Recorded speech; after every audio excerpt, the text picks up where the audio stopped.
our site was a YouthWorks Beyond site, which means we get a little more involved with our community and the culture of the community. And last year we went to Jackson, it was a very much African American, and this year it was Hispanic.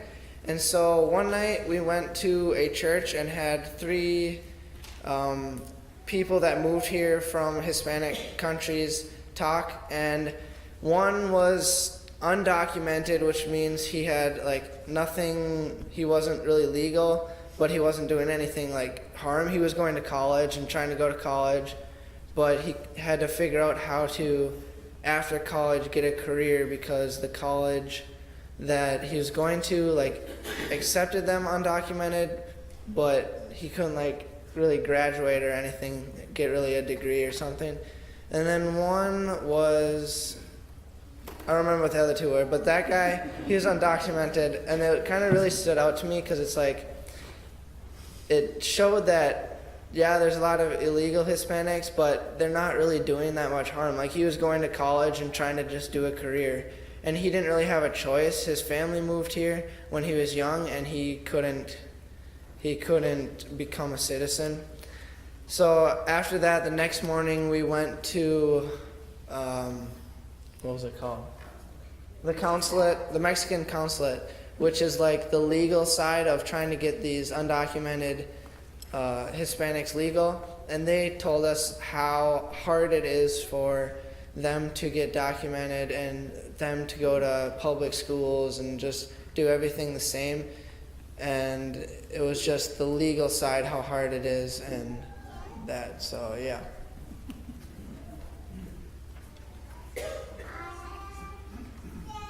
Well, when we were there, one thing that really stood out to me was in this one part of the neighborhood, they had a bunch of murals on like garage doors and alleyways and stuff.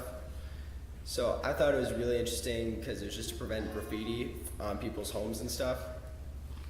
So like, you saw a few of them, like there's fish, one about a tree and octopus, and like a city skyline.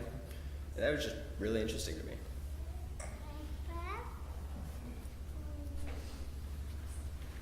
I'm talking about our service project, which was painting houses.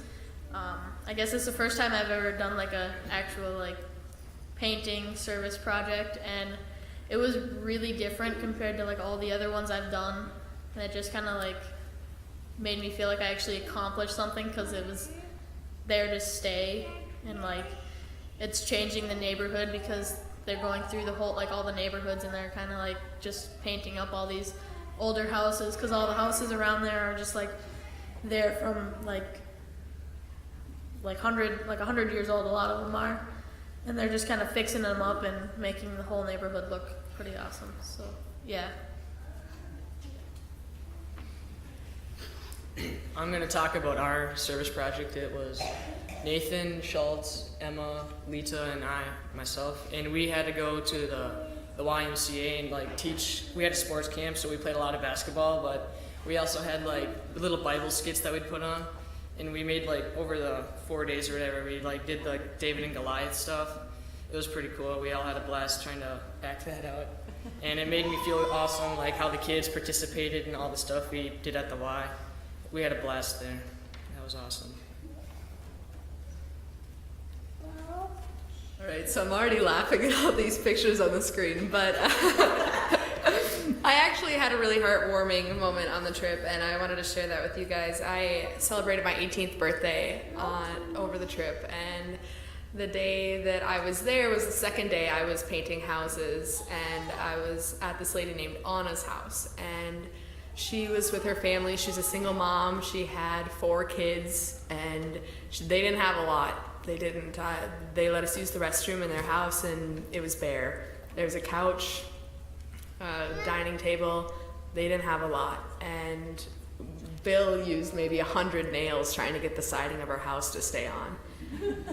And she heard the day before that it was going to be my birthday the next day, and I had met her that day, and the next day when we were done painting, she brought out a birthday cake with candles lit, and that she had bought for me, some girl that she just met a day ago, when she probably didn't buy a whole lot of pastries in general. And it was the sweetest thing, and her kids were so excited, and we had a frosting fight, and and it was incredible to me to see how even when you don't have a lot, there's still so much that you can do for a complete stranger.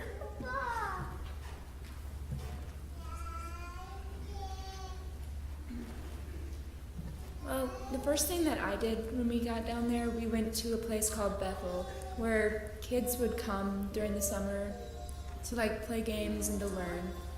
And just to see those kids actually want to learn. Like, they didn't have English as a first language. They would be sitting there trying to read a basic English book, and they'd want to do it by themselves. And it was just a really nice thing to see.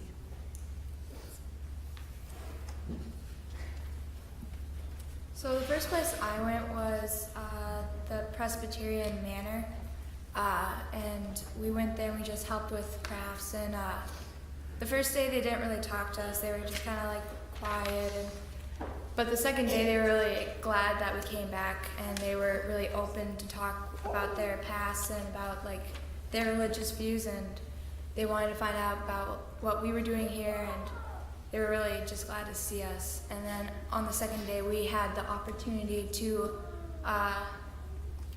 sit in this memorial for all of the people that had passed away in the last 3 months. And we saw how much love was in the building with all the people that just came to celebrate the lives of their friends that they had just lost. It was kind of really cool to sit in and see that. So that's what I gotta say.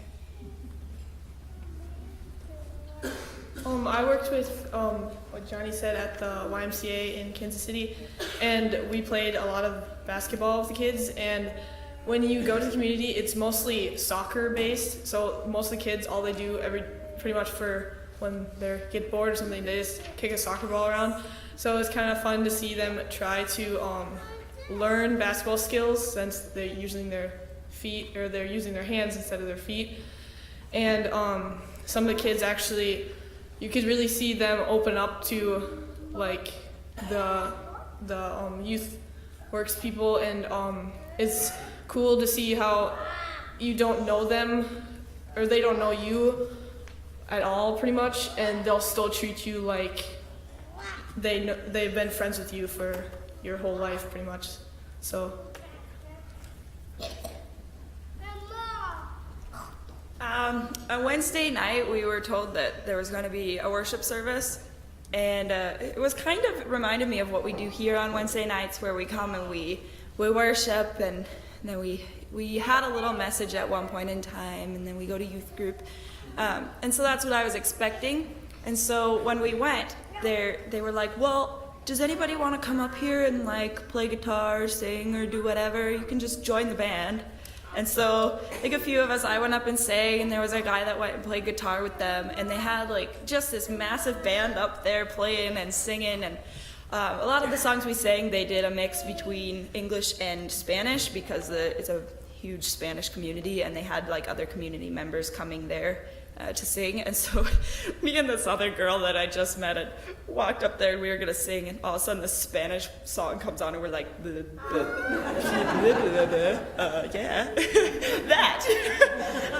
So we just had a good time with it. And then at the end of the service, I opened it up and said, does anybody want to share their testimony of how they came to God and how they came to know God? And everybody was just like, no, I don't want to do that. And one kid, just the bravest kid I've ever seen, had just walked up there and just shared, his whole life story. And everybody just sat there in awe, like, I can't believe you just did that, and you were so brave, and I would never do that.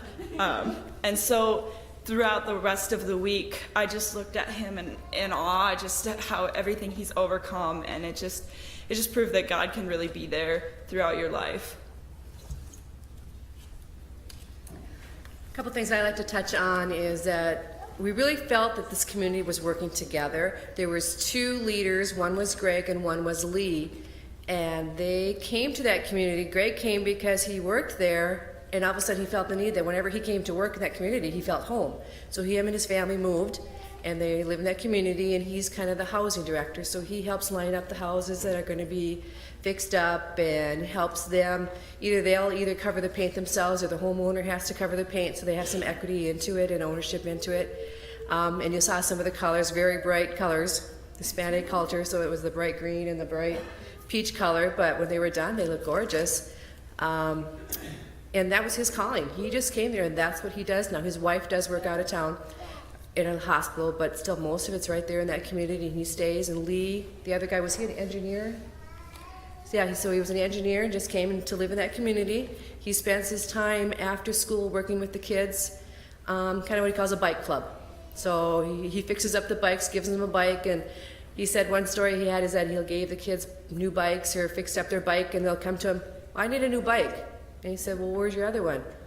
Well, it's right there, it's broken. Well, they had left it out in the rain, but they wanted to replace it, so he helps them fix it up so they can still use that bike. Picture that you're looking at right now is the World War I museum. We did that on Sunday before we ended up to site. I think our kids I was impressed with them because they wanted to go first, because we gave them the choice, either you could do that or we can go find something else to do, and they chose to go to the War Museum. But even for me, it was very interesting and very educational, because a lot of times I think you hear about World War II with the Nazi and all that, but World War I has a whole different feel to it, and how it was just kind of more or less taking over the different countries in that area. So it was interesting to see the facts and the billboards and everything that was there. Another one that you saw up there, some of the kids holding hands, was salsa dancing. Being the community was very Mexican, they brought in a salsa dancer who came in and taught the kids all the salsa dance. So when you need somebody to do salsa dancing, the kids know how to do it.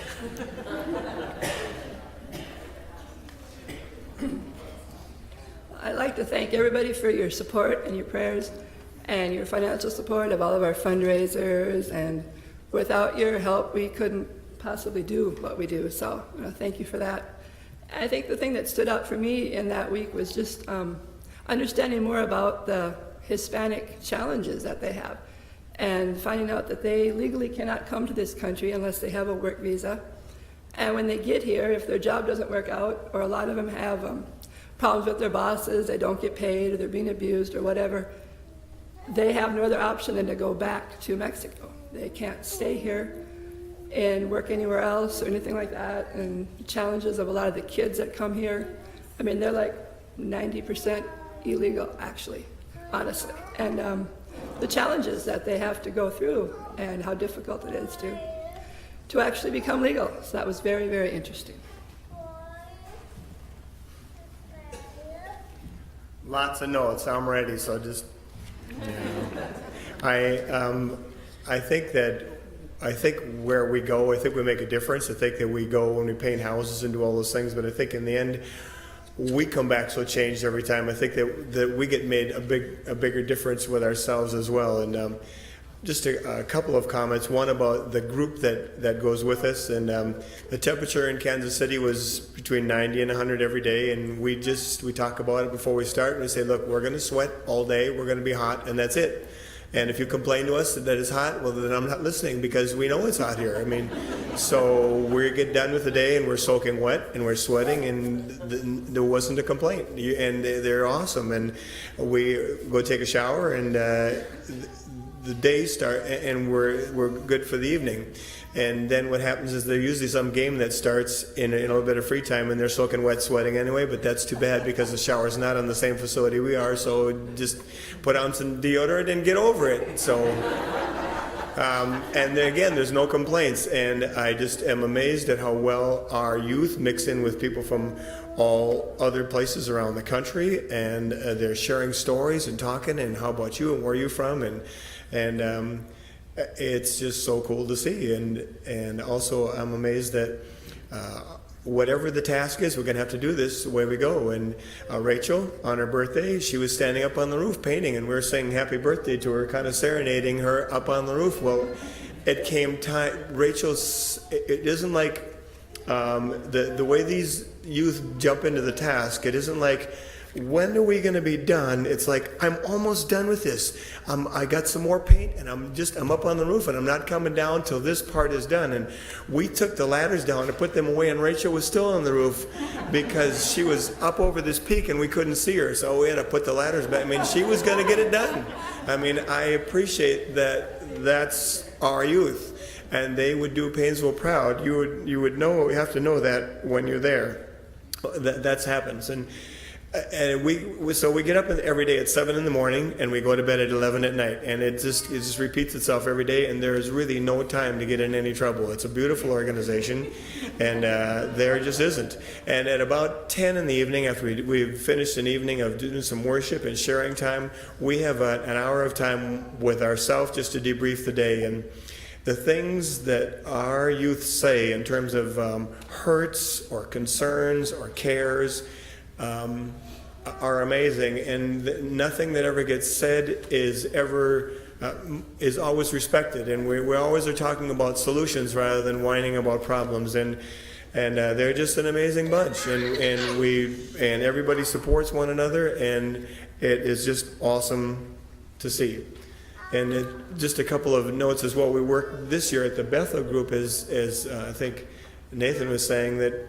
And the particular community in that section of town were mostly people from Nepal and Burma. And I met these people, one gentleman named Binod and Senue, and the lady who ran it, her name was Rakmi. All these names that we just didn't even know, and yet they totally welcomed us, and sometimes the things we learn don't come from older people than us. I was talking to this boy next to me, and I said, "What is your name?" And he said, "Ah," and I thought he was stumbling over his tongue.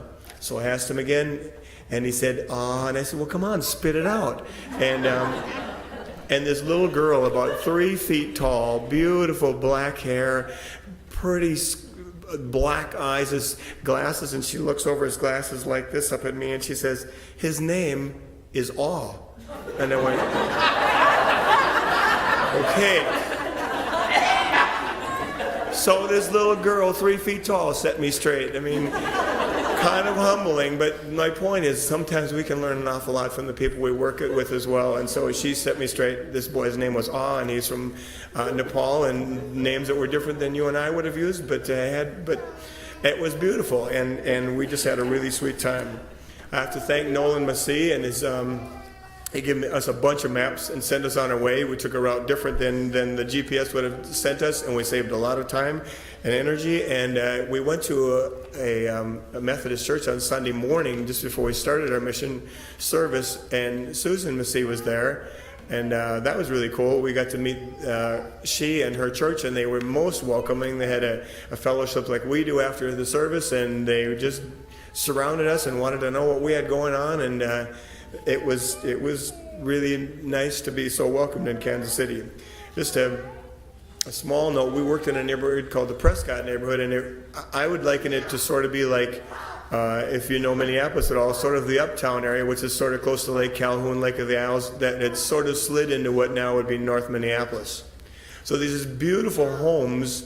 Everybody had moved out when suburbia grew, and they were sort of left empty and for many years sort of in decay, and now they're being repopulated with many of the population as immigrants.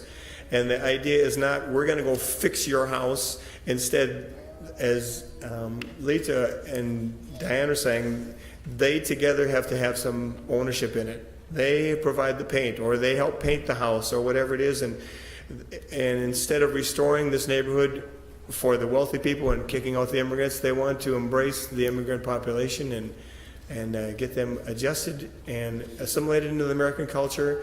And it's not just like this is just going to be a big free handout. This is going to be a place where we serve and take care of your needs. And the church we're at did not have one parking spot, did not have one parking lot. You had to park on the street, and that was it. And yet it was used constantly, and we were busy eating one night. 2 nights during the week they were doing salt. It Zumba, excuse me. They're doing Zumba as loud as can be next door dancing, just trying to get the ladies in the neighborhood just doing a fitness program. And they are doing outreach with whether it be housing, clothing, whatever needs. And it was an impressive place to be, and there was lots of hope there. So again, you have an awesome bunch of youth here. It's so cool to travel with them because they are just always can-do people, and there just isn't any whining. And a couple years ago, one of the girls, worst thing that someone said was shut up to someone else, and then they said, well, that's okay because they're cousins, they can get away with that. But I didn't even hear that this year. There just is not any complaining. So you'd be proud of them going down the road, and when we go, it's I think that they really present the face of Paynesville to other places in a real positive way. So thanks for all your support financially as well. We talk about other people and how supportive our church is, and they just can't believe it. So we're lucky and we're humbled, and we certainly appreciate all that support and prayer on the road. And thank you for all your time.